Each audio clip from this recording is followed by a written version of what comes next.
NED university کو اس کی ذمہ داری بھی دی ہے, اس کی ماڈلنگ کی جا رہی ہے کہ کس طریقے سے اس نظام کو بنایا جائے جو اس پانی کو بجائے کہ وہ پاکستان شہر کے اندر, کراچی کے اندر تباہی پیدا کرے, اس کو ہم سمندر کے اندر ہم کیسے لے کر جا سکتے ہیں. تو تمام ان پروجیکٹس کے اوپر کام ہو رہا ہے انشاءاللہ تعالیٰ. جیسے میں نے کہا کہ وزیر اعظم کا اگلے ہفتے جو ہے وہ تفصیلی جائزہ جب مکمل ہو جائے گا, اس کے بعد ہم آپ کو میڈیا میں اور خاص طور پہ کراچی کے عوام کو آگاہ کریں گے کہ ابھی تک ہم نے کتنی پیش رفت کی ہے, اور انشاءاللہ تعالیٰ جو وعدہ کیا گیا ہے اور جو کمٹمنٹس کی گئی ہیں وہ ان کو ٹائم پر پورا کیا جائے گا.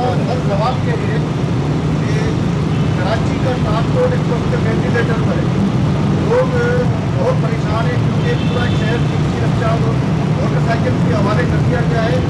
صوبائی حکومت یہ بہانہ کرتی ہے کہ پیسے نہیں ہے, NFC سے جو ہے وہ کٹوتی ہوتی ہے, مفاد پیسے اس میں نہیں دیتا, منصوبے مکمل نہیں ہو پاتے.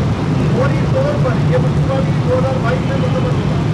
کوئی ایسا ریلیف کراچی کے شہریوں کے لیے وفاقی حکومت کی طرف سے نہیں کیا جاتا تاکہ شہری کم سے کم اس میں تاکہ مسئلہ ہے اس کو وغیرہ. اور دوسرا اگر اسی کے ساتھ ملتا سوال یہ ہے جزیروں والا معاملہ کہاں پہنچا, پارٹی قائم ہوئی, اب تک چیئرمین اس کا لاپتہ ہے, کوئی بریک اپ دے یا کوئی خاموشی اختیار کر رہی ہے.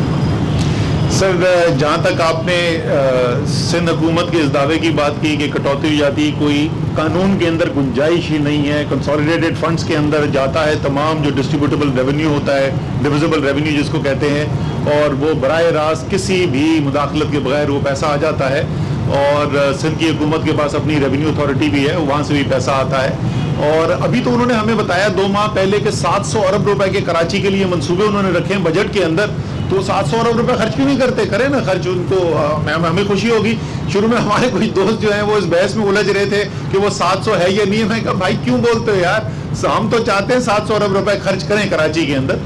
دوسرا یہ والا جو گرین لائن کا منصوبہ ہے وہ 2021 موسم گرما کے اندر انشاءاللہ تعالی مکمل ہو جائے گا. یہ ایکسٹینشن ہے جو پہلا جو ہے وہ آ جائے گا.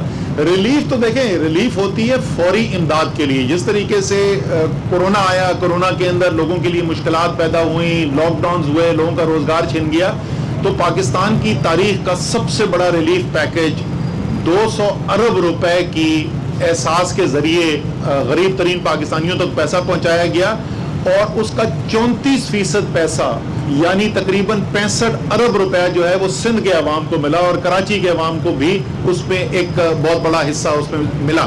تو ریلیف تو فوری طور پہ اس طریقے سے دی جاتی ہے. ٹرانسپورٹ کا نظام جو ہے ظاہر ہے پورا منصوبہ لگتا ہے انشاءاللہ تعالی جولائی سے ستمبر, جیسے کہا گورنر صاحب نے, اس کی اس وقت ہماری کوشش ہے, لیکن انشاءاللہ تعالی ستمبر نہیں ہونے دیں گے, اس سے پہلے ہی کریں گے. سر جزیروں کے اوپر بات چیت چل رہی ہے, اور سندھ حکومت کے ساتھ اس کی بات چیت چل رہی ہے. انشاءاللہ تعالیٰ کوئی اچھا کام ہوگا. دیکھیں وفاق نے کوئی جزیرہ لے کے اپنے ساتھ کوئی جیب میں ڈال کے بھاگ تو نہیں جانا. جو بھی ترقی ہوگی سندھ کے لیے ہی ہوگی, کراچی کے لوگوں کو روزگار ملے گا, سندھ کے عوام کو ریونیو ملے گا اس سے. میں تھوڑا سا ایک منٹ ذرا سے میں جزیرے پہ بات کروں, یہ بڑا امپورٹنٹ ہے. دیکھیں یہ جو جزیرہ بنے گا اس سے یہ گیم چینجر ہوگا ہمارے سندھ کے لیے. اس کا سارا ریونیو حکومت سندھ کو ملے گا, کوئی وفاق ایک پیسہ یہاں سے ریونیو کا لے کر نہیں جائے گا.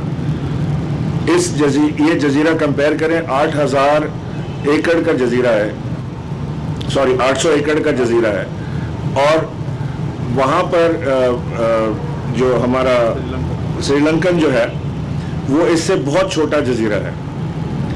تو وہاں پر $14 بلین کی انویسٹمنٹ آئی ہے, اس کا 10% بھی نہیں ہے وہ جزیرہ. $14 بلین کی انویسٹمنٹ آئی ہے. ہم یہاں پر ایکسپیکٹ کر رہے ہیں کہ اتنے بڑے جزیرے کے اوپر کم سے کم $50 بلین کی انویسٹمنٹ آئے گی. 1.5 لاکھ سے زیادہ یہاں پر نئی جاب کریشن ہوگی. یہاں پر فش ہاربر مارکیٹ بنائی جا رہی ہے جو انٹرنیشنل سٹینڈرڈ کی ہوگی, جس سے ہمارے مچھیروں کو اس سے سہولت ملے گی. ان کی جو مچھلی اس وقت سستے داموں بکتی ہے وہ مہنگی بکے گی. یہ ہر حال میں ہمارے سندھ کے لیے خوشحالی کی خوشخبری ہے. تو اسے ہم جو بھی اس وقت حکومت سندھ کی اعتراضات اس کے اندر آئیں گے ہم انہیں دور کریں گے, ہم مل بیٹھ کر اسے دور کریں گے, لیکن اس کو پازیٹیو اینگلنگ اور پازیٹیو طریقے سے دیکھا جائے, کیونکہ یہ جزیرہ سندھ کی جو معاشی صورتحال ہے اس کے اندر بیک بون ثابت ہوگا انشاءاللہ.